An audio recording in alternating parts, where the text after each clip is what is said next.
Prada Lucky, prajurit muda yang selalu rendah hati, tiba-tiba dikucilkan dan dianiaya oleh 20 rekannya. Semua gara-gara seorang wanita misterius. Tapi siapa sebenarnya wanita itu? Hingga persaudaraan di markas berubah menjadi neraka? Assalamualaikum warahmatullahi wabarakatuh.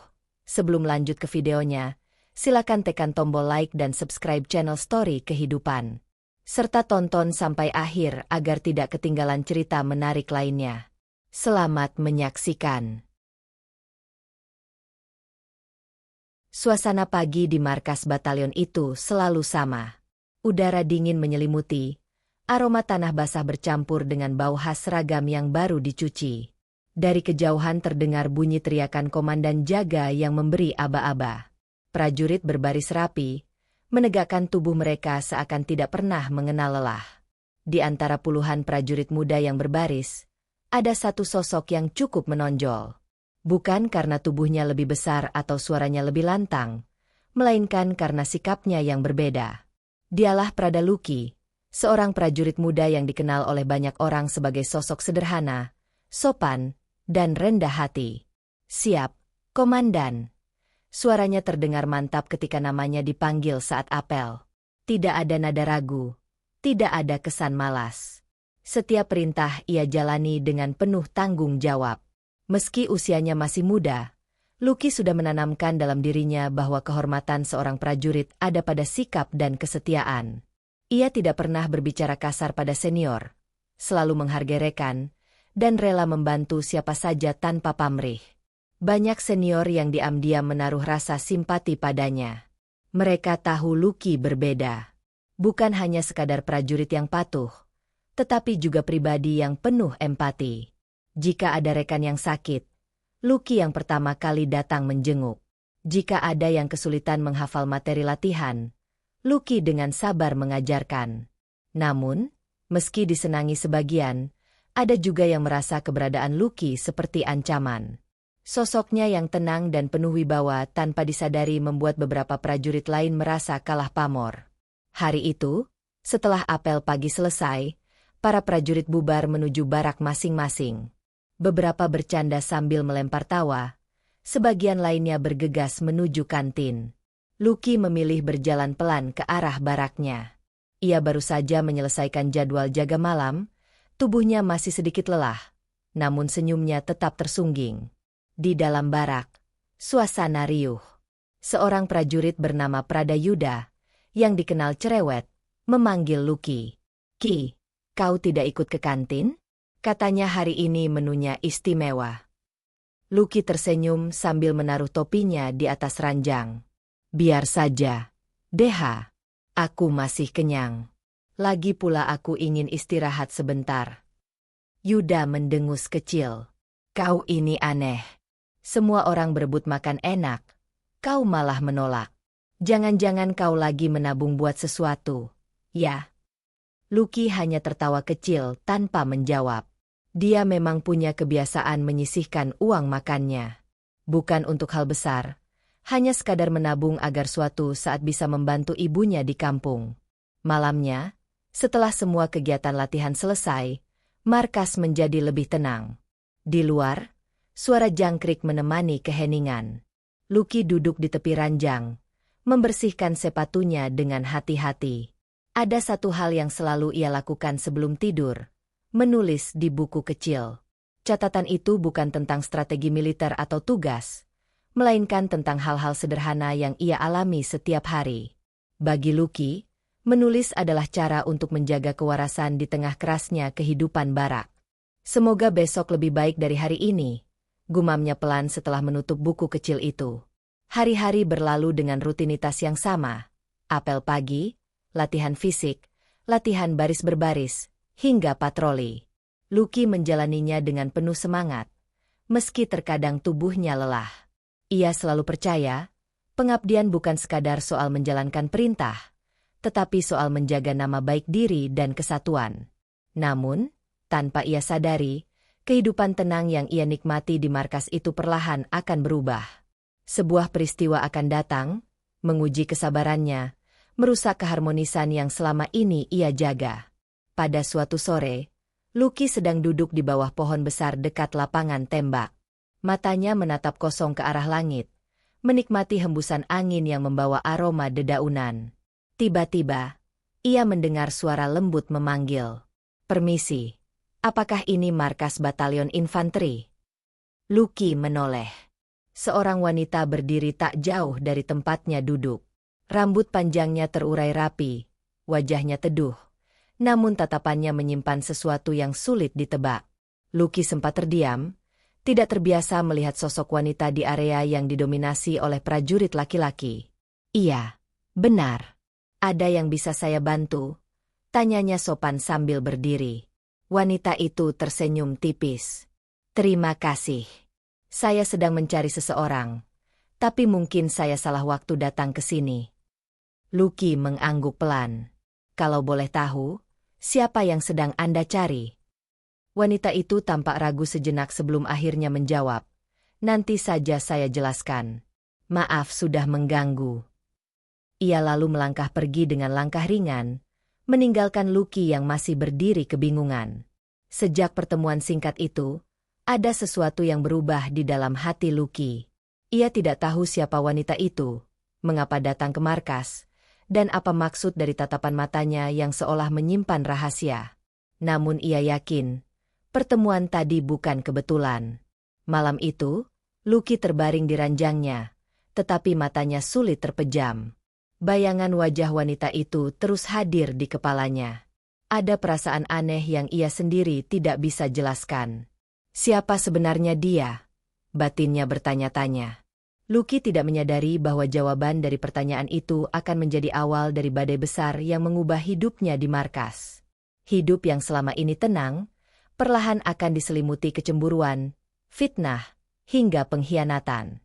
Dan semua itu bermula dari satu pertemuan singkat dengan seorang wanita misterius. Hari itu matahari belum terlalu tinggi ketika suara deru kendaraan terdengar memasuki gerbang markas. Para prajurit yang sedang berolahraga pagi serentak menoleh.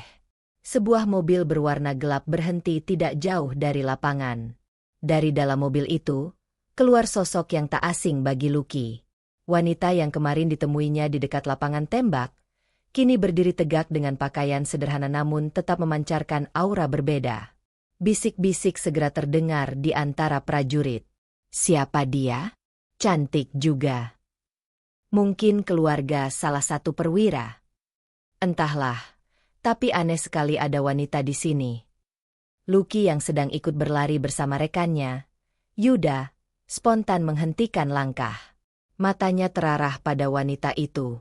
Ia sempat berpikir apakah harus menyapanya atau tidak. Namun, sebelum sempat mengambil keputusan, seorang perwira senior menghampiri wanita itu. Mereka tampak berbicara singkat. Lalu wanita itu dibawa menuju kantor komandan. Sejak saat itu, gosip mulai beredar. Siangnya, ketika semua prajurit kembali ke barak untuk istirahat, topik pembicaraan mereka sama. Wanita misterius yang datang pagi tadi. "Aku dengar dia sedang mengurus sesuatu untuk keluarganya," kata seorang prajurit sambil menyuap nasi. "Bukan, katanya dia pacar salah satu perwira," timpal yang lain. "Aku dengar malah dia mantan model yang lagi dekat dengan beberapa orang di markas." Obrolan itu semakin ramai, dan setiap orang seolah punya versi ceritanya sendiri. Lucky hanya diam, tak ingin ikut berspekulasi. Namun, hatinya resah. Ia merasa ada sesuatu yang ganjil dari kedatangan wanita itu. "Ki, kau kenal dia, kan?" tanya Yuda tiba-tiba. Lucky menoleh cepat. "Kenapa kau berpikir begitu?" "Soalnya kemarin kulihat kau bicara sama dia." "Jujur saja, siapa dia?" Lucky terdiam. Ia tidak mungkin menceritakan detail pertemuan singkatnya kemarin, karena ia sendiri tidak tahu siapa sebenarnya wanita itu. "Aku hanya kebetulan bertemu, tidak lebih," jawabnya singkat. Yuda menatapnya dengan pandangan menyelidik. Baiklah. Tapi aku rasa ini belum selesai.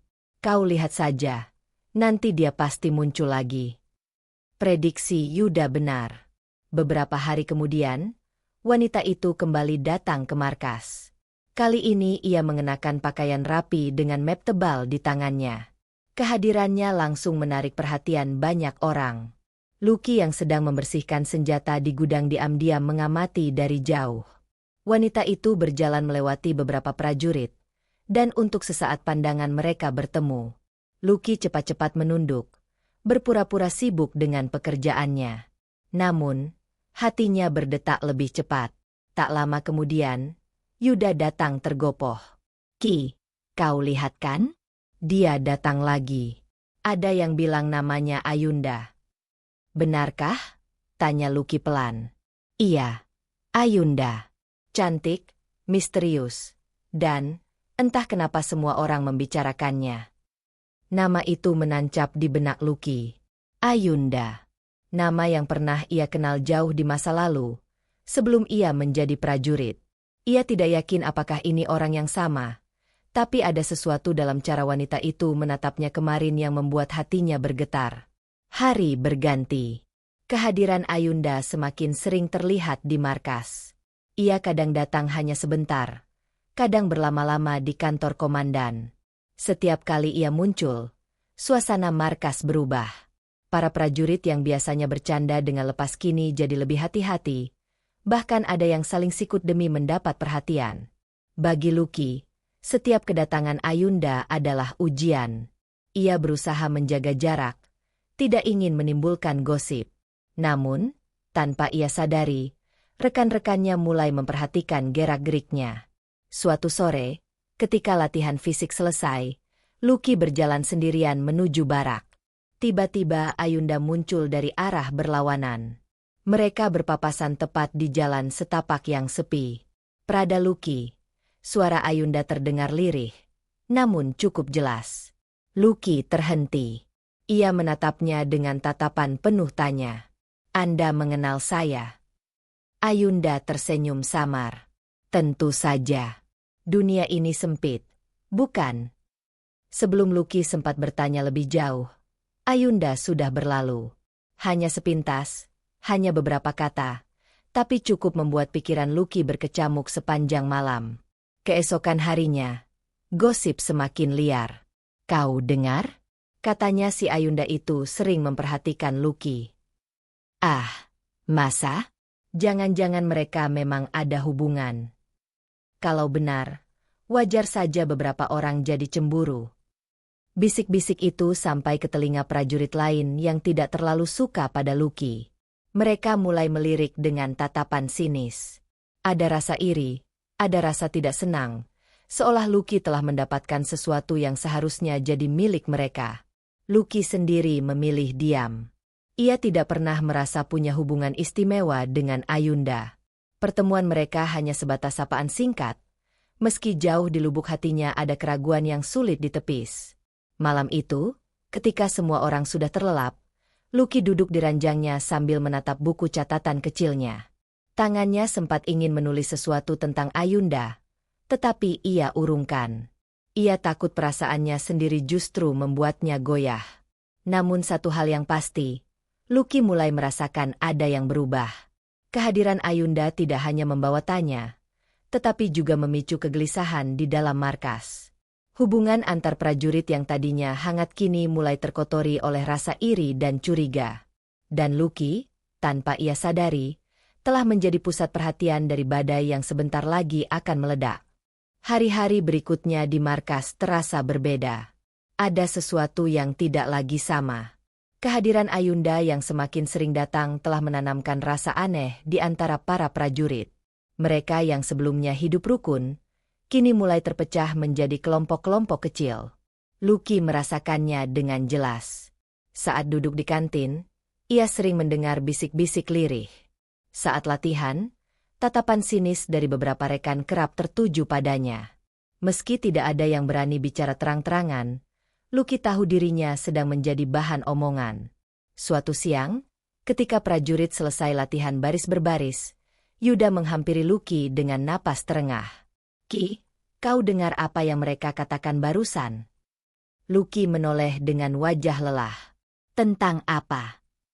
"Katanya kau ada hubungan dengan Ayunda. Mereka bilang kau sengaja mendekatinya."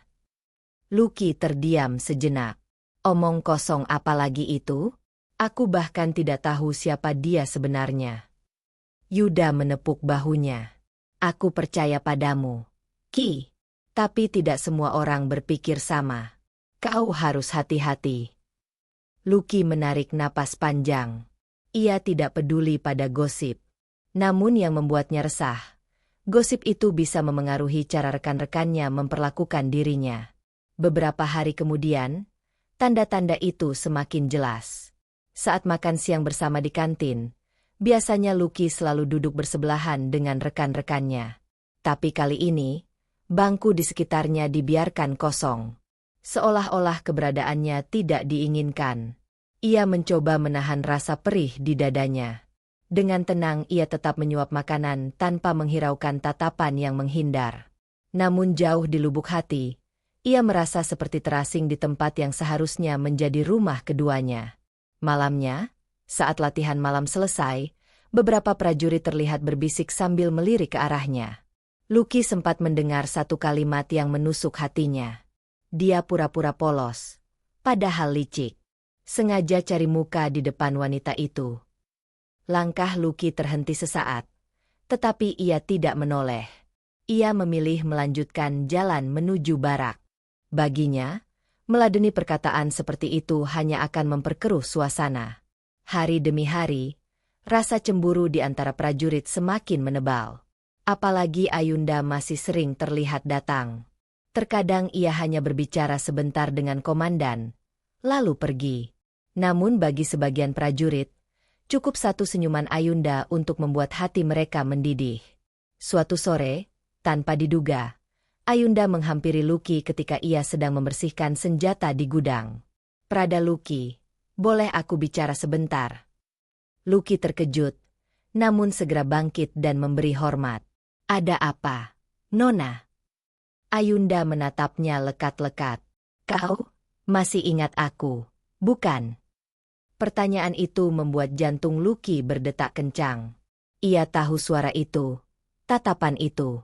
Namun ia berusaha menguasai diri. "Saya tidak paham maksud Anda." Ayunda tersenyum samar. "Baiklah, mungkin belum saatnya." Ia lalu berbalik dan pergi, meninggalkan Lucky yang terdiam dengan pikiran berkecamuk. Tanpa ia sadari, percakapan singkat itu ternyata dilihat oleh beberapa prajurit lain. Dari kejauhan, mereka mengamati dengan wajah penuh curiga. Dan malam itu, gosip semakin menggila. Keesokan harinya, ketika apel pagi berlangsung, Lucky merasakan suasana yang kian berat. Ia mendengar suara bisik-bisik di barisan belakang. Itu dia orangnya. Pasti ada main sama wanita itu. Tidak heran dia selalu tampak tenang. Pasti merasa spesial. Lucky menggenggam erat tangannya. Ia ingin berteriak bahwa semua itu tidak benar. Namun ia tahu, membantah hanya akan menambah bahan gosip. Setelah apel, beberapa prajurit yang biasanya akrab dengannya mulai menjauh. Bahkan ada yang pura-pura tidak mendengar saat ia mengajak bicara. Yuda adalah satu-satunya yang masih setia di sisinya. "Ki, kau harus kuat. Mereka hanya iri. Kalau kau marah, mereka menang." "Aku tahu, Deha, tapi sampai kapan aku harus diam?" Pertanyaan itu menggantung di udara, tanpa jawaban. Malam itu, hujan turun deras mengguyur markas. Suasana barak dingin dan lengang. Lucky duduk di ranjangnya sambil menatap buku catatan kecil. Tangannya bergetar saat mencoba menulis.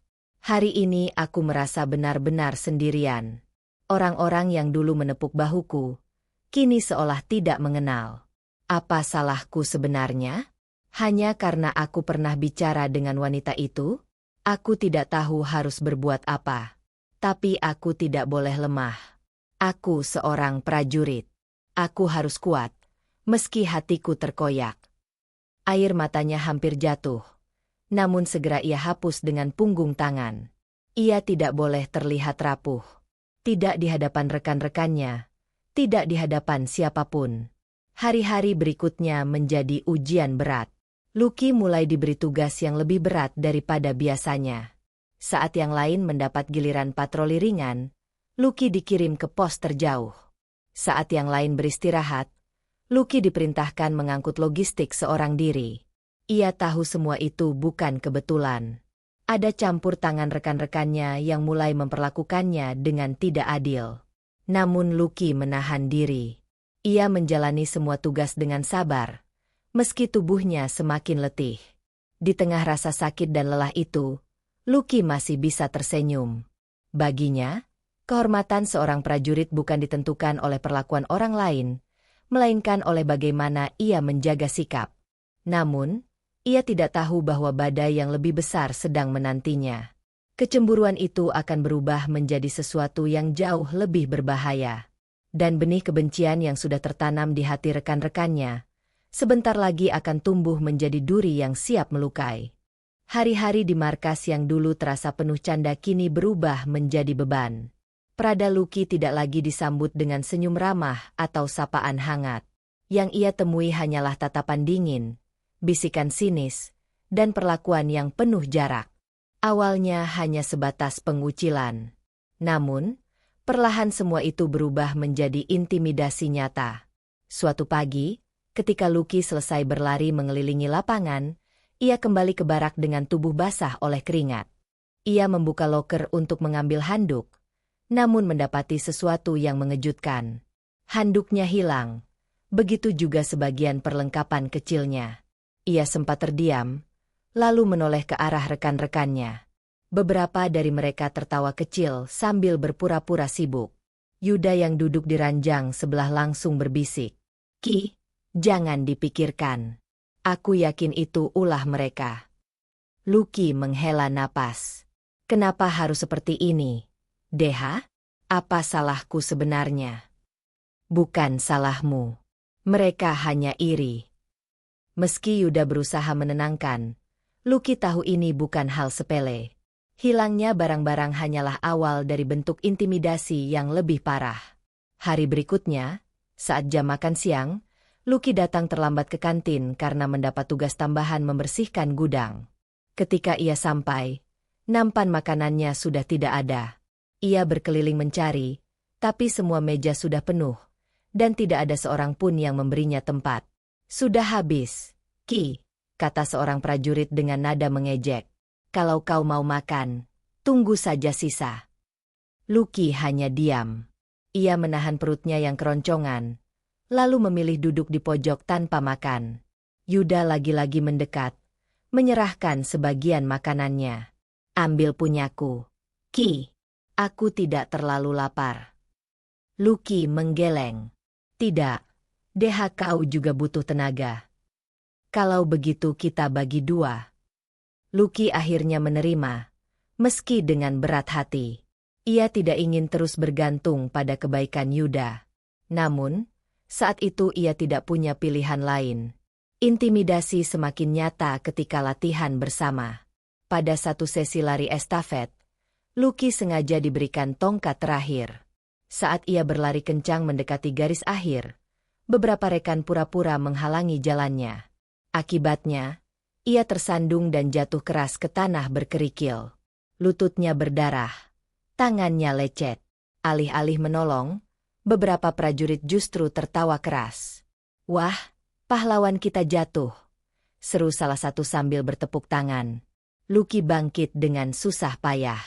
Dadanya panas, bukan hanya karena luka, tapi juga rasa terhina. Ia ingin berteriak, ingin melawan, namun ia menahan diri. Ia tahu jika ia emosi, mereka akan semakin puas. Komandan pelatih yang melihat kejadian itu hanya menggeleng. Ia tidak menyadari adanya permainan kotor di balik insiden tersebut. Yang ia lihat hanya seorang prajurit yang terjatuh karena tidak fokus. Malamnya, di barak, intimidasi kembali berlanjut. Saat Lucky hendak tidur, ia mendapati ranjangnya penuh dengan pasir dan kotoran sepatu. Bantalnya pun sudah dibasahi air. "Siapa yang melakukan ini?" tanyanya dengan suara bergetar, meski tetap tenang. Tidak ada yang menjawab. Semua berpura-pura tertidur atau sibuk dengan urusan masing-masing. Hanya terdengar tawa kecil di sudut ruangan. Lucky menghela napas panjang. Ia membersihkan ranjangnya pelan-pelan, lalu berbaring dengan tubuh letih. Dalam hati ia berdoa, memohon kekuatan agar bisa bertahan menghadapi semua ini. Hari berganti, tekanan semakin berat. Saat latihan fisik, Lucky sering diberi beban lebih banyak daripada prajurit lain. Ketika yang lain membawa ransel dengan isi standar, ransel Lucky selalu lebih berat. Jika ada kerja bakti, ia ditugaskan mengangkat yang paling berat seorang diri. Yuda mencoba membela, namun ia pun mulai ditekan oleh prajurit lain. Kalau kau terlalu membela Lucky, kau akan dianggap sama dengan dia, ancam seorang senior. Yuda hanya bisa menunduk. Ia tidak mau kehilangan solidaritas dengan yang lain, namun juga tidak sanggup mengkhianati sahabatnya. Suatu malam, ketika suasana barak lengang, Lucky menulis di buku catatannya. Tinta pena menorehkan isi hatinya yang kacau. Aku tidak mengerti kenapa semua berubah. Dulu kami tertawa bersama, makan bersama, bahkan saling membantu. Kini aku sendirian, menjadi bahan hinaan. Aku mencoba sabar, karena aku tahu sabar adalah kekuatan prajurit. Tapi sampai kapan? Aku takut suatu hari aku benar-benar tidak sanggup menahan semuanya. Air matanya jatuh membasahi kertas. Ia buru-buru menutup buku itu, lalu menengadah ke langit-langit. Ya Tuhan, lindungi aku. Jangan biarkan aku jatuh sebelum waktuku. Di luar barak, beberapa prajurit masih duduk sambil berbisik. Lihat dia, masih saja sok kuat. Padahal sebentar lagi dia pasti hancur. Kita harus membuatnya benar-benar tahu diri. Tawa kecil terdengar. Mereka tidak sadar. Apa yang mereka lakukan bukan sekadar kenakalan. Benih kebencian sudah tumbuh, dan sebentar lagi akan menjelma menjadi penganiayaan yang lebih kejam. Lucky, di balik kesabarannya, mulai merasakan kelelahan jiwa. Namun, ia tetap memilih diam, berharap badai itu akan reda. Ia tidak tahu, justru badai itu sedang menyiapkan hantaman terbesarnya. Hari-hari di markas semakin menyesakan bagi Prada Lucky. Jika sebelumnya ia hanya mengalami pengucilan dan intimidasi kecil, kali ini situasinya jauh lebih parah. Fitnah mulai dilemparkan terang-terangan. Gosip yang semula hanya berbisik kini berkembang menjadi tuduhan yang merusak nama baiknya. Pagi itu, suasana barak gaduh. Beberapa prajurit berkumpul di sudut ruangan, berbicara dengan nada tinggi. Ketika Lucky masuk, semua mata langsung tertuju padanya. Salah seorang prajurit bernama Darto, yang terkenal licik, tiba-tiba berdiri dan bersuara keras. Itu dia orangnya. Pura-pura baik, padahal menusuk dari belakang. Lucky tertegun. Apa maksudmu, tuh? Tanyanya tenang. Darto menyeringai. Jangan pura-pura tidak tahu. Semua orang sudah dengar. Kau dekat dengan Ayunda karena ingin cari muka ke komandan. Kau pikir kami semua buta? Suasana barak hening sejenak. Semua menunggu jawaban Lucky. Namun ia hanya menarik napas dalam. Aku tidak pernah melakukan itu. Semua tuduhanmu tidak benar. Tawa sinis terdengar. Ah, dasar pencitraan. Kau kira kami percaya? Sahut prajurit lain. Fitnah itu menyebar cepat. Dalam waktu singkat, hampir seluruh prajurit percaya bahwa Lucky memang sengaja mendekati Ayunda demi keuntungan pribadi. Ada yang menuduhnya ingin cepat naik pangkat, ada pula yang mengatakan Lucky berusaha merebut perhatian komandan. Lucky hanya bisa diam. Membantah sama saja dengan menambah bahan gosip. Namun, hatinya hancur. Semua pengabdian yang ia lakukan seolah tidak berarti lagi di mata rekan-rekannya. Intrik semakin kejam ketika ada kabar bohong yang sengaja dibuat. Seseorang menyebarkan isu bahwa Lucky menerima bantuan uang dari Ayunda. Katanya, ia diberi uang saku tambahan agar bisa hidup lebih nyaman dibanding prajurit lain. Pantas saja dia selalu tenang. Rupanya hidupnya ditopang wanita, kata seorang prajurit dengan nada mengejek saat makan di kantin. Lucky yang mendengar kalimat itu hanya menunduk. Ia tahu semua itu dusta, tapi ia merasa suaranya tak akan pernah didengar lagi. Di sisi lain, Yuda yang selama ini membelanya mulai kewalahan. Ia sering dihadang rekan-rekan yang menuduhnya ikut bersekongkol. Deha, kau terlalu membela dia. Jangan sampai kau ikut-ikutan jadi bahan tertawaan, kata seorang senior dengan tatapan tajam. Yuda menahan amarah. Aku hanya tahu kebenaran. Lucky tidak seperti yang kalian katakan. Namun, suaranya seakan tenggelam di tengah lautan kebencian yang sudah tertanam. Suatu malam, ketika markas sedang tenang, Lucky dipanggil ke gudang oleh beberapa prajurit. Ia menduga ada pekerjaan tambahan, namun ternyata jebakan. Begitu masuk, pintu gudang dikunci dari luar. Beberapa prajurit menghadangnya dengan wajah garang. Jujur sekarang, Ki, bentak salah satu dari mereka. Apa hubunganmu dengan Ayunda? Lucky terdiam. Tidak ada hubungan apa-apa. Bohong, teriak yang lain. Kami lihat dengan mata kepala sendiri kau bicara dengan dia. Kau kira kami bodoh. Lucky mencoba menjelaskan. Aku hanya disapa, tidak lebih. Namun mereka tidak peduli. Salah satu prajurit mendorongnya keras hingga ia terjatuh. Berhenti berpura-pura suci. Kami semua tahu kau licik. Kau kira kami akan diam? Lucky bangkit perlahan, menahan rasa sakit. Aku tidak akan melawan. Aku hanya ingin kalian tahu bahwa semua ini salah paham. Tapi kalimat itu justru membuat tawa mereka semakin keras. Keesokan harinya, fitnah semakin menjadi. Ada kabar yang mengatakan Lucky akan dipindahkan ke pos lain karena kasus kedekatannya dengan Ayunda. Padahal, kabar itu sama sekali tidak benar. Namun gosip itu cukup membuat reputasi Lucky semakin jatuh. Di kantin, ia bahkan tak lagi punya tempat duduk. Semua orang menjauh, seolah ia membawa penyakit. Yuda mendekat dengan wajah prihatin. Ki, sampai kapan kau akan diam? Kau harus bicara pada komandan. Lucky menatap sahabatnya dengan mata sayu. Aku takut. Deha, kalau aku bicara, mereka akan menganggap aku mengadu. Itu akan membuatku semakin dibenci. Kalau begitu kau akan terus diinjak seperti ini, balas Yuda dengan suara gemetar. Lucky tidak menjawab. Ia tahu Yuda benar, tapi ia tidak sanggup melawan rekan-rekannya. Baginya, kesatuan adalah keluarga. Meski ia diperlakukan buruk, ia tidak ingin melukai keharmonisan keluarga itu dengan aduan.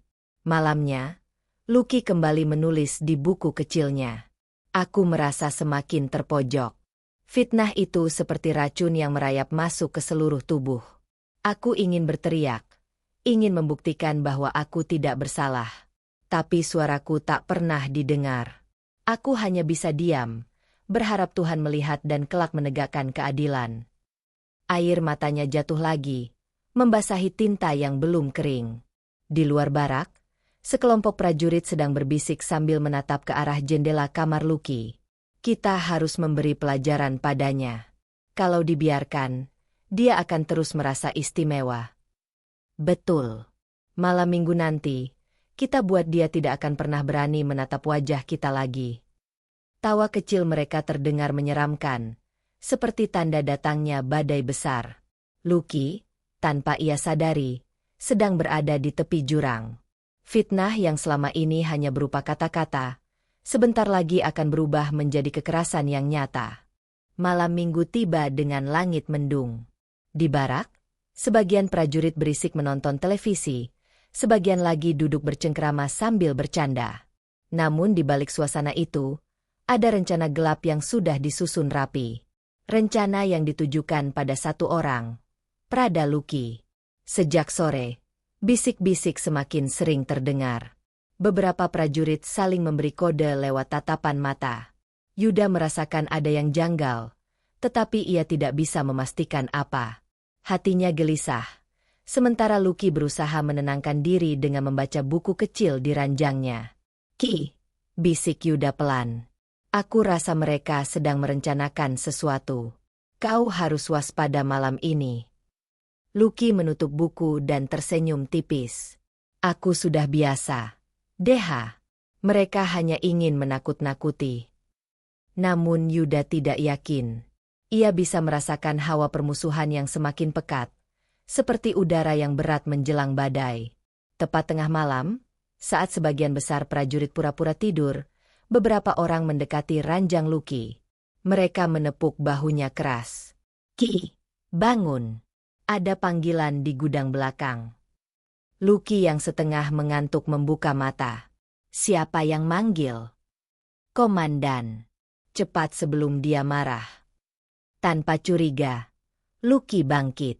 Ia mengenakan kaos tipis dan celana latihan, lalu mengikuti mereka keluar barak. Yuda yang setengah terjaga melihatnya pergi. Perasaannya makin tidak enak. Ia hampir bangun, tapi dua prajurit lain berpura-pura menahannya. "Tidur saja. Deha, kau terlalu banyak ikut campur." Gudang belakang markas gelap. Hanya ada lampu redup yang menggantung di langit-langit. Begitu Luki masuk, pintu langsung dikunci dari luar. Dalam sekejap, dari balik tumpukan karung dan kotak kayu, muncul belasan prajurit dengan wajah dingin. "Jadi ini waktunya," kata Darto sambil melangkah maju. "Kau pikir kau paling suci, Ki? Malam ini kau akan tahu rasanya jadi pengkhianat." Luki tersentak. "Apa maksud kalian? Aku tidak pernah mengkhianati siapapun." Tawa sinis terdengar. Seorang prajurit menyalakan rokok. Asapnya mengepul di udara. "Berhenti sok polos. Kami semua tahu kau main hati dengan Ayunda. Kau pikir kami bodoh?" "Aku tidak pernah melakukan itu." Luki mencoba menjelaskan. "Ayunda hanya menyapaku sekali, tidak lebih."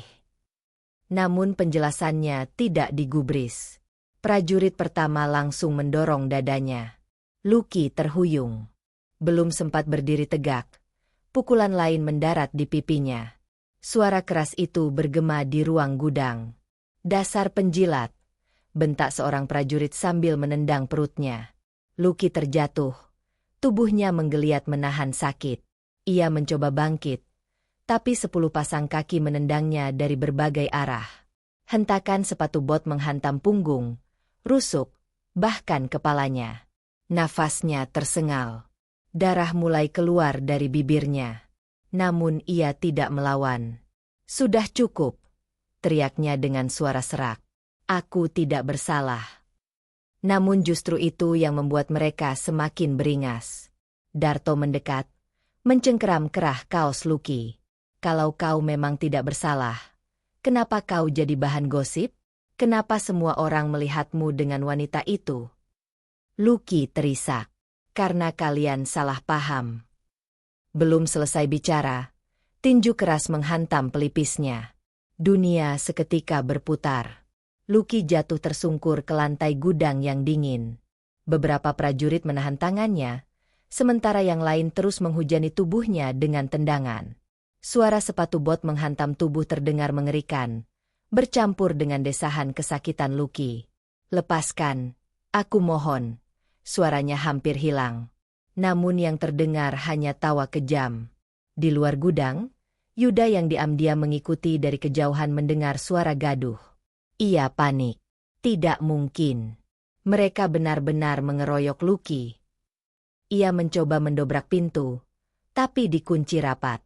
Yuda berlari mencari pertolongan, namun takut jika laporannya membuat keadaan semakin runyam. Akhirnya ia hanya bisa mengetuk-ngetuk pintu sambil berteriak. "Berhenti! Kalian sudah gila!" Suara teriakannya tidak digubris. Justru semakin terdengar gaduh di dalam. Setelah hampir setengah jam, akhirnya mereka berhenti. Luki terkapar di lantai, tubuhnya penuh luka. Bibir pecah, wajah bengkak, perut terasa seperti ditusuk dari dalam. Ia tidak sanggup bergerak. Darto meludah ke arah tubuhnya. "Ingat ini baik-baik, Ki. Kalau kau berani mendekati Ayunda lagi, kau akan kami habisi." Pintu gudang dibuka. Mereka keluar satu persatu sambil tertawa. Yuda segera masuk, berlari menghampiri Luki. "Ki, ya Tuhan, apa yang mereka lakukan padamu?" Lucky berusaha tersenyum meski darah mengalir di sudut bibirnya. Aku baik-baik saja, Deha. Jangan khawatir. Baik-baik saja? Lihat tubuhmu. Kau harus ke klinik sekarang juga. Namun Lucky menggeleng. Tidak. Jangan. Kalau aku lapor, mereka akan semakin membenciku. Aku tidak mau masalah ini melebar.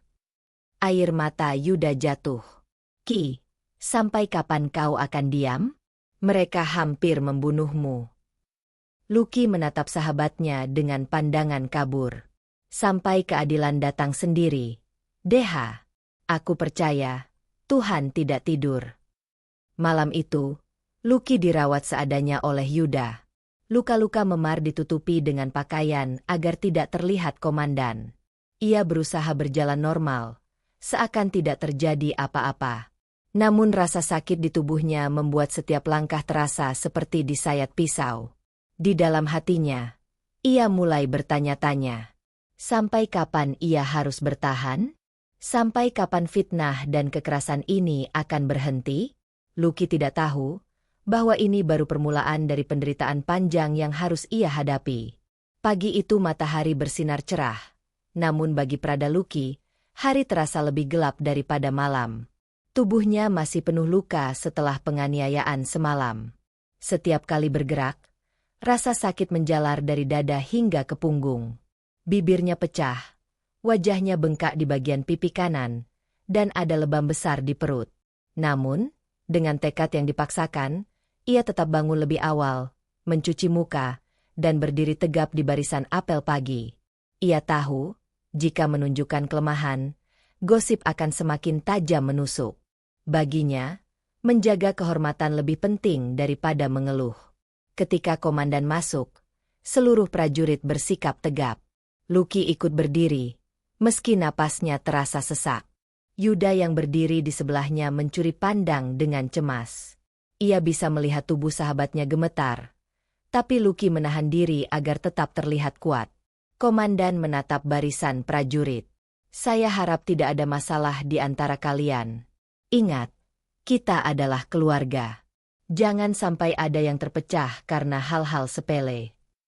Ucapan itu seperti pisau bagi Lucky. Keluarga? Rasanya ia justru diperlakukan lebih buruk daripada musuh. Ia ingin berteriak, ingin memberitahu apa yang dialaminya, tetapi lidahnya keluh. Setelah apel selesai, beberapa prajurit sengaja menyenggol tubuh Lucky saat berjalan. Lihat, si penjilat masih bisa berdiri, ejek seorang prajurit sambil tertawa. Lucky hanya menunduk. Ia tidak mau melawan. Setiap kata yang keluar bisa menjadi bahan fitnah baru. Yuda menahan amarah. Kalian keterlaluan, bentaknya. Namun Lucky segera menarik lengan sahabatnya. Sudahlah, Deha. Jangan ikut terseret. Aku tidak ingin kau jadi korban berikutnya. Hari-hari berikutnya menjadi ujian terberat. Lucky harus tetap menjalani latihan fisik dengan tubuh penuh luka. Push up, lari keliling lapangan, hingga latihan bela diri terasa seperti siksaan tambahan. Nafasnya sering terputus, dadanya perih, namun ia menahan diri agar tidak tumbang. Beberapa kali instruktur memperhatikan gerakannya yang lemah. Ki, kau kenapa?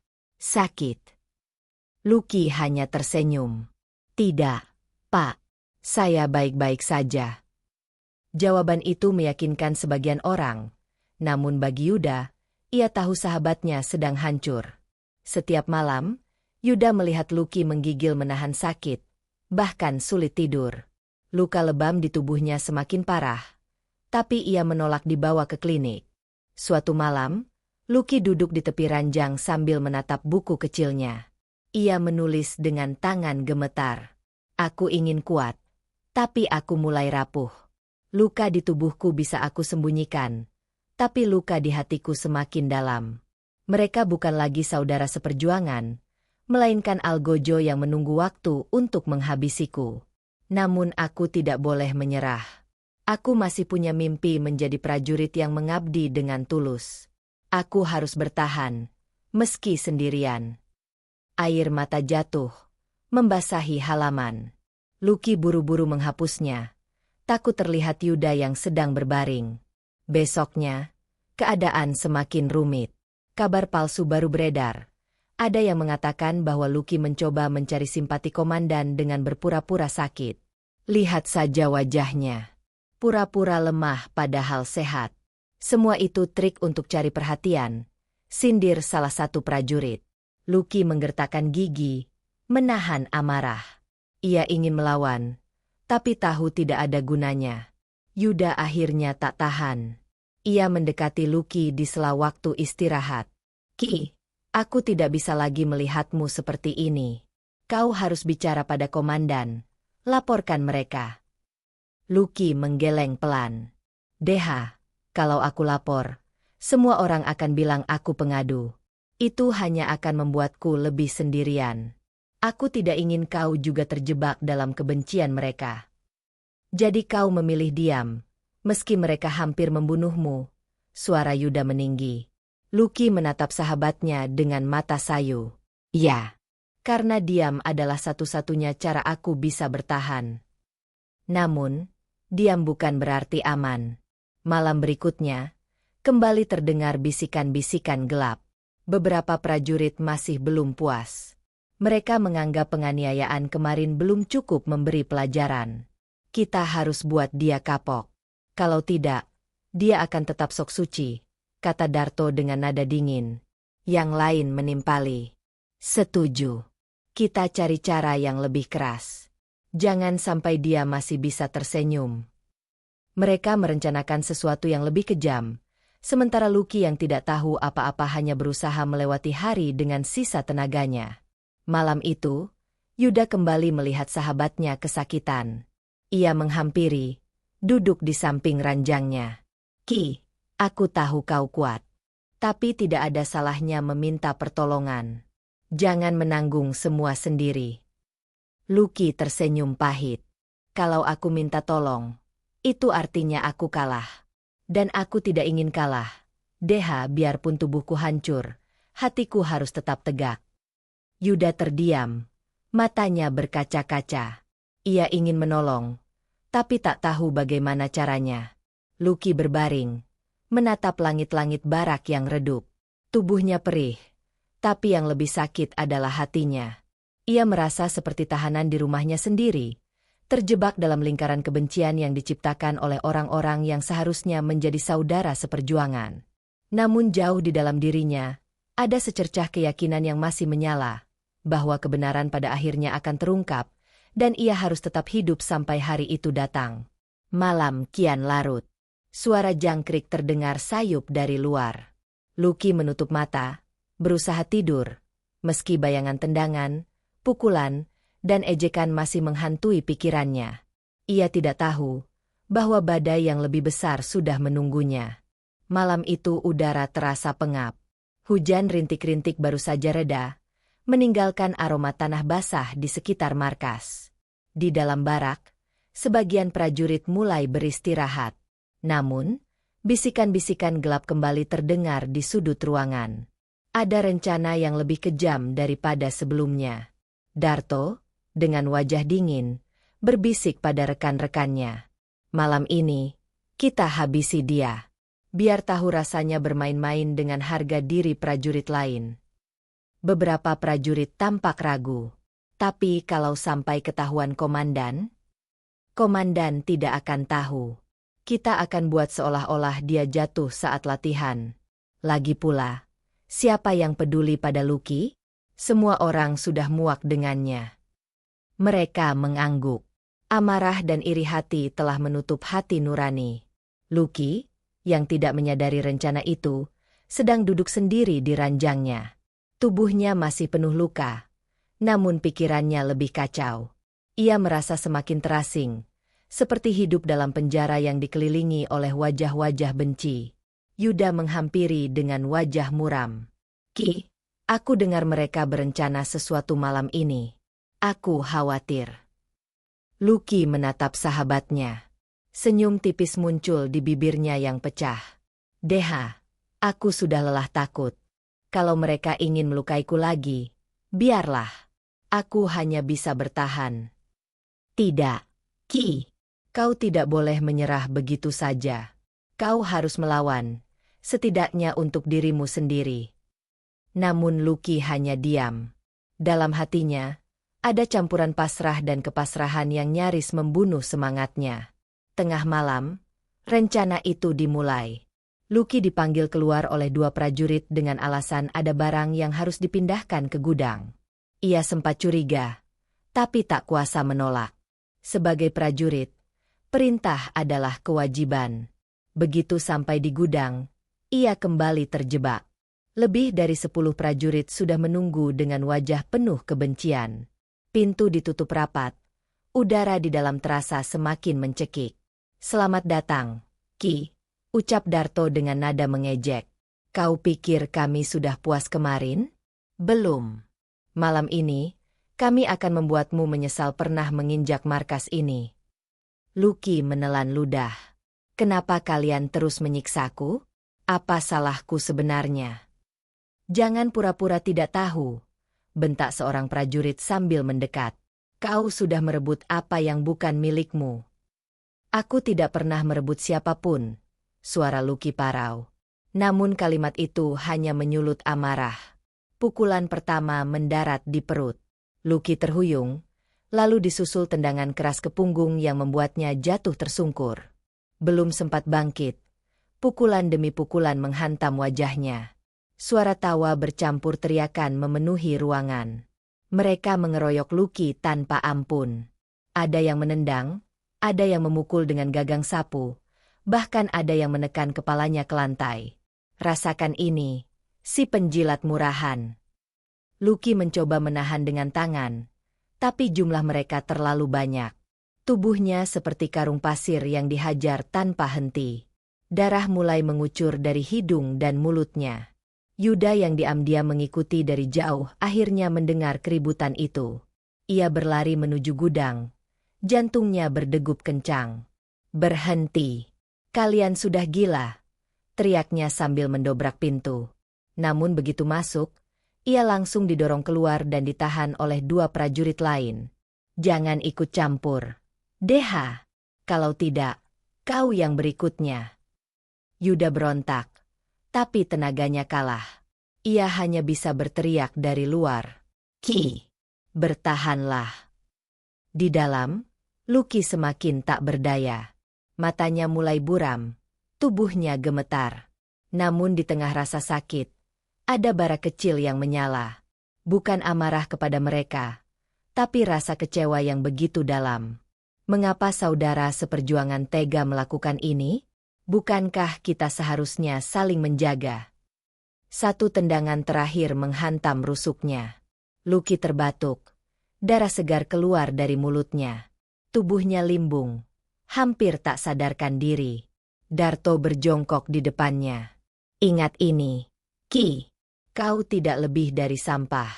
Kalau kau masih berani mendekati Ayunda, kami pastikan kau tidak akan pernah bangkit lagi."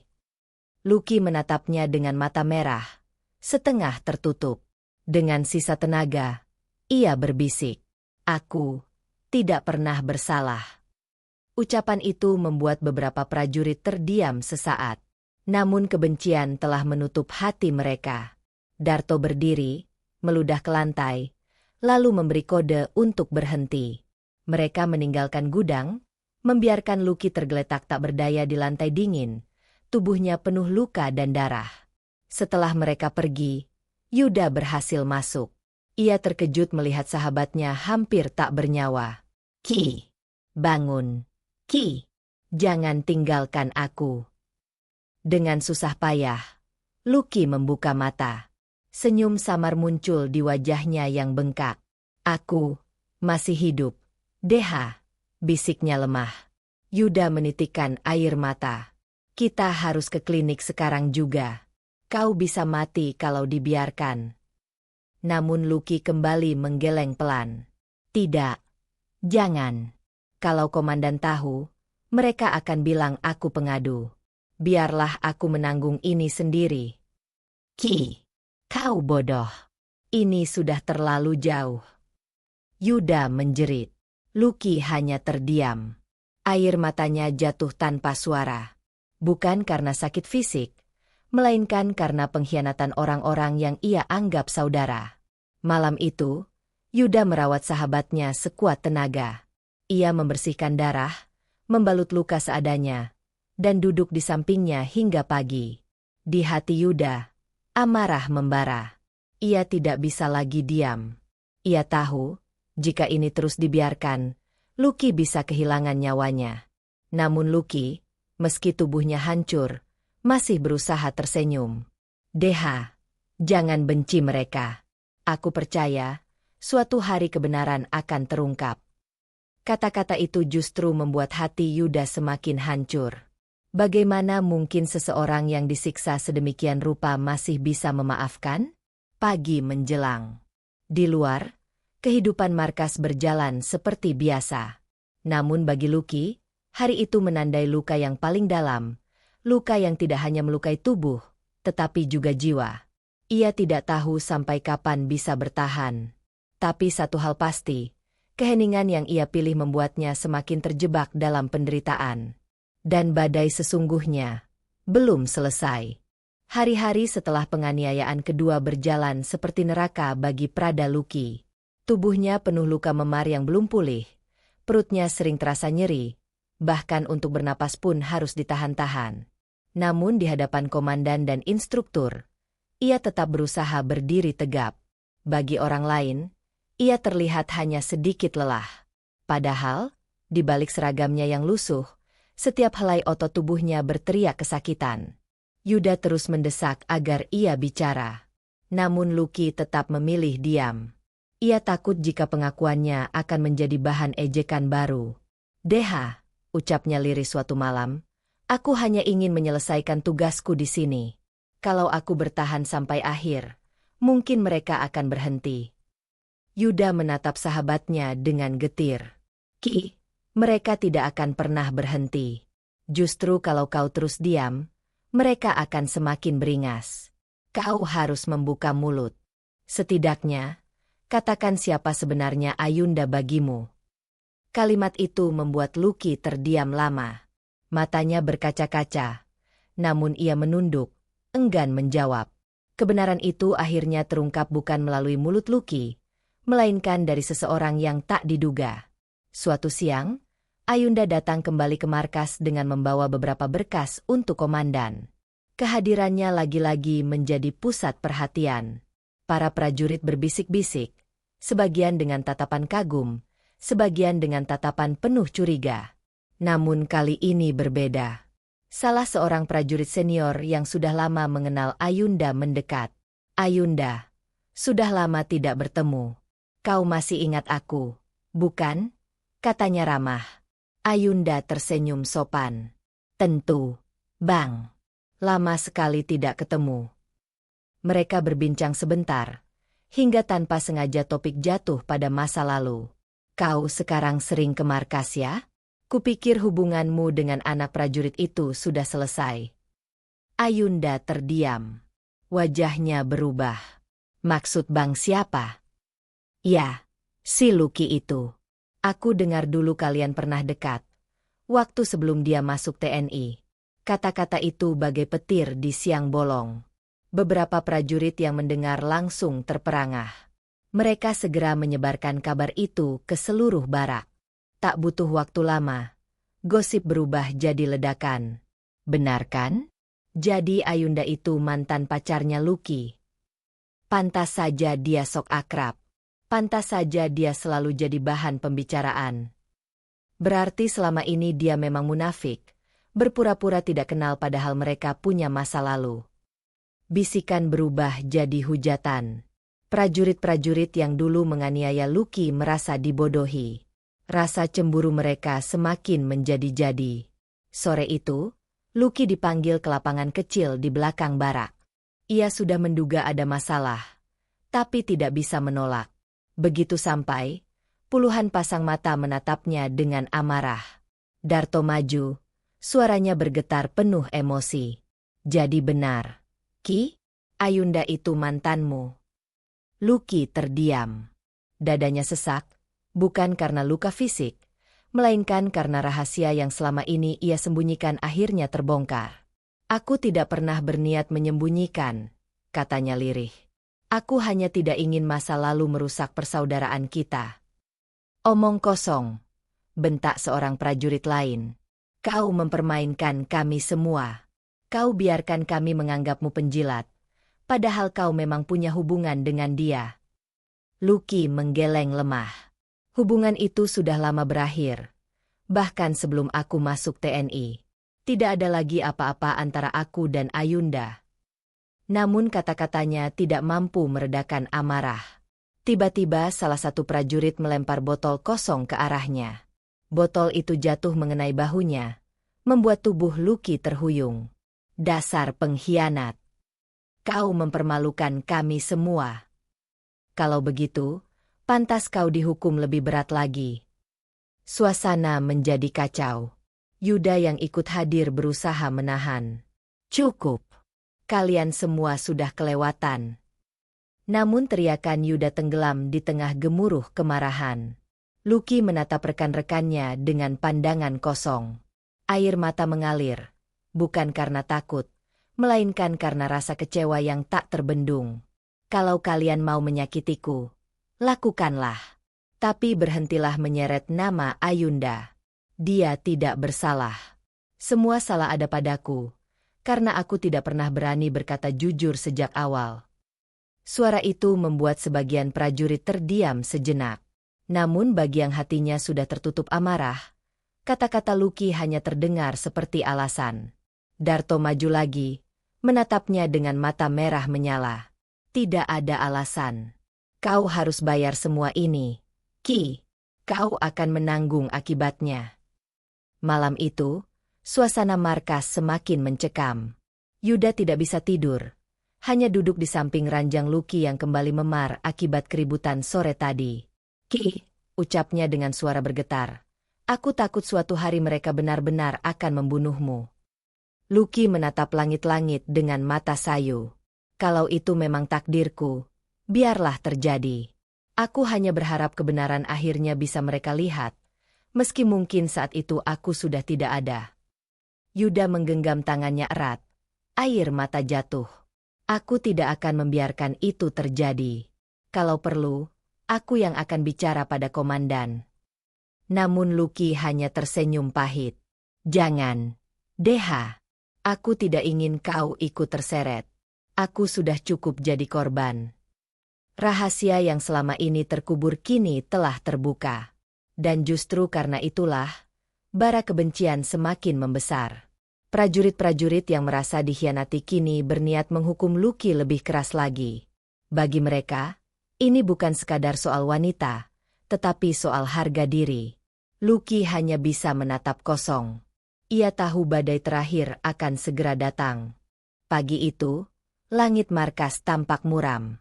Awan kelabu menggantung rendah, seolah ikut merasakan getir yang membalut hati Prada Lucky. Ia baru saja bangun dari tidurnya yang singkat, dengan tubuh masih penuh luka. Setiap gerakan membuat nyeri menjalar ke seluruh sendi, namun ia tetap memaksakan diri berdiri. Hari ini ada apel pagi. Semua prajurit wajib hadir. Lucky tahu, tatapan penuh kebencian akan kembali menyambutnya. Tetapi ia tidak punya pilihan. Dengan langkah tertatih, ia berjalan ke lapangan apel. Rekan-rekannya sudah berbaris rapi. Beberapa menoleh sekilas, sebagian lagi menahan tawa sinis, sementara yang lain melirik dengan tatapan jijik. Yuda yang berdiri di sampingnya menepuk bahunya pelan. Bertahanlah, Ki, aku bersamamu. Lucky hanya mengangguk, menelan segala rasa getir yang mengganjal di dadanya. Apel pagi berjalan biasa, hingga tiba-tiba Komandan Batalion, Mayor Arman, meminta semua prajurit tetap di tempat setelah apel selesai. Suaranya tegas, matanya menyapu seluruh barisan. Aku sudah lama mendengar bisik-bisik yang tidak sehat di markas ini, ucapnya. Aku ingin tahu apa yang sebenarnya terjadi. Jika ada yang berani bermain kotor, hukum akan jatuh tanpa ampun. Suasana seketika menegang. Beberapa prajurit yang ikut menganiaya Lucky saling pandang. Wajah mereka pucat. Mayor Arman lalu menoleh ke arah Lucky. Prada Lucky, maju ke depan. Langkah Lucky terasa berat. Ia melangkah perlahan ke hadapan komandan, merasakan ratusan pasang mata menatap tajam ke arahnya. "Ceritakan padaku," ujar Mayor Arman datar. "Apa yang sebenarnya terjadi padamu?" Ruangan lapangan itu mendadak senyap. Lucky merasakan keringat dingin membasahi pelipisnya. Ia memandang ke arah Yuda, yang mengangguk memberi semangat. Lucky menarik napas panjang. "Izin melapor, Komandan. Selama beberapa bulan terakhir, saya menerima intimidasi, pengucilan, dan penganiayaan dari rekan-rekan saya. Semua berawal dari gosip mengenai seorang wanita bernama Ayunda." Riuh kecil terdengar di barisan. Beberapa prajurit berusaha membantah, tapi Mayor Arman segera menatap tajam. "Diam. Biarkan dia bicara." Lucky melanjutkan dengan suara bergetar. Ia menceritakan bagaimana ia dijauhi, difitnah, lalu dikeroyok hingga hampir kehilangan nyawa. Air matanya menetes tanpa ia sadari. "Saya tidak pernah ingin masalah pribadi mencampuri tugas kami sebagai prajurit. Saya hanya ingin menjalankan kewajiban dengan baik. Tapi gosip dan kebencian itu menghancurkan semua." Suara Lucky pecah di akhir kalimatnya. Lapangan kembali senyap. Tiba-tiba, sebuah suara perempuan terdengar dari belakang. "Semua itu benar, Komandan." Ayunda melangkah ke depan. Wajahnya pucat namun tegas. "Saya memang punya masa lalu dengan Prada Lucky sebelum ia masuk TNI. Tapi hubungan itu sudah lama berakhir. Kesalahan saya adalah tidak pernah menjelaskannya sejak awal. Saya tidak menyangka hal ini akan menimbulkan cemburu yang buta." Ia menoleh ke arah barisan prajurit yang pernah menganiaya Lucky. "Dan kalian menganiaya seorang rekan hanya karena dendam pribadi yang tidak berdasar." Suasana semakin tegang. Mayor Arman menatap tajam ke arah para prajurit itu. Benarkah apa yang dia katakan? Tidak ada yang berani menjawab. Beberapa hanya menunduk, sementara sebagian lain menggertakkan gigi. Amarah Mayor Arman meledak. "Kalian prajurit atau preman jalanan? Kalian berani menganiaya rekan sendiri, hanya karena urusan perempuan." Suara lantang itu membuat seluruh lapangan bergetar. "Aku tidak akan membiarkan kesatuan ini ternodai oleh tikus-tikus pengecut seperti kalian. Siapkan diri kalian menghadapi sidang disiplin militer. Hukuman berat menanti." Wajah para prajurit yang terlibat memucat. Beberapa berusaha membela diri, namun komandan tak memberi kesempatan. "Cukup. Aku sudah muak. Kalian akan mempertanggungjawabkan perbuatan kalian di hadapan hukum." Lucky hanya bisa berdiri kaku. Air matanya kembali jatuh. Kali ini bukan karena sakit, melainkan karena lega. Beban yang ia simpan selama ini akhirnya terbongkar. Namun kelegaan itu bercampur getir. Ia menatap Ayunda yang berdiri di sampingnya, dengan mata sayu. "Kenapa kau harus muncul lagi, Yun?" tanyanya pelan. "Kalau saja kau tidak datang ke markas, mungkin semua ini tidak akan terjadi."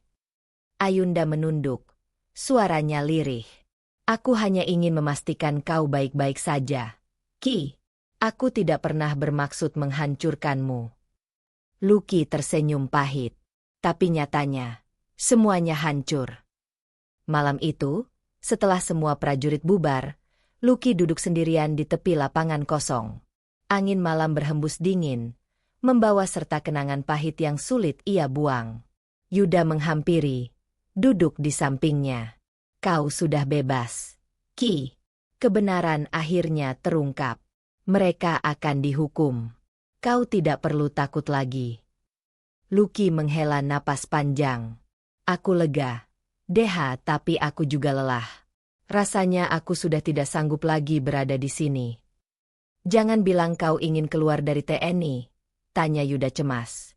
Lucky terdiam lama, lalu menatap bintang di langit. "Mungkin itu yang terbaik. Aku ingin kembali ke kampung, menemui ibuku, menjalani hidup sederhana tanpa intrik dan dendam." Yuda menunduk, Matanya berkaca-kaca. Aku akan merindukanmu, Ki. Aku juga akan merindukanmu, sahabatku. Beberapa minggu kemudian, setelah sidang disiplin berjalan, para pelaku penganiayaan resmi dihukum berat. Beberapa dipindahkan, sebagian diturunkan pangkat, dan beberapa bahkan dipecat dari kesatuan. Nama Lucky bersih kembali. Bahkan ia menerima penghargaan kecil atas keberaniannya bertahan di tengah penderitaan. Namun keputusan bulat sudah ia ambil. Ia mengundurkan diri dari dinas. Hari terakhirnya di markas penuh haru. Yuda memeluknya erat, menahan tangis. Selamat jalan, Ki. Semoga hidupmu lebih damai di luar sana. Lucky tersenyum hangat. Terima kasih. Deha, jaga dirimu. Jangan biarkan kegelapan merusak hatimu seperti yang mereka lakukan padaku. Ia menoleh sekali lagi ke arah barak, lalu melangkah pergi. Ayunda sempat mencoba menemuinya sebelum ia berangkat. Ki, bisakah kita memulai lagi dari awal? Tanyanya penuh harap. Lucky menatapnya dalam-dalam, lalu menggeleng pelan. Aku tidak bisa, Yun. Luka ini terlalu dalam. Biarkan waktu yang menyembuhkan. Mungkin suatu hari, kita bisa bertemu tanpa dendam. Tapi bukan sekarang. Ayunda hanya terdiam. Air mata jatuh membasahi pipinya. Lucky berbalik dan melangkah, meninggalkan masa lalu yang penuh luka. Hari itu, Prada Lucky kembali menjadi Lucky yang sederhana. Ia berjalan pulang ke kampung, membawa luka, air mata, sekaligus pelajaran berharga. Bahwa cinta bisa menyatukan, tapi juga bisa menghancurkan.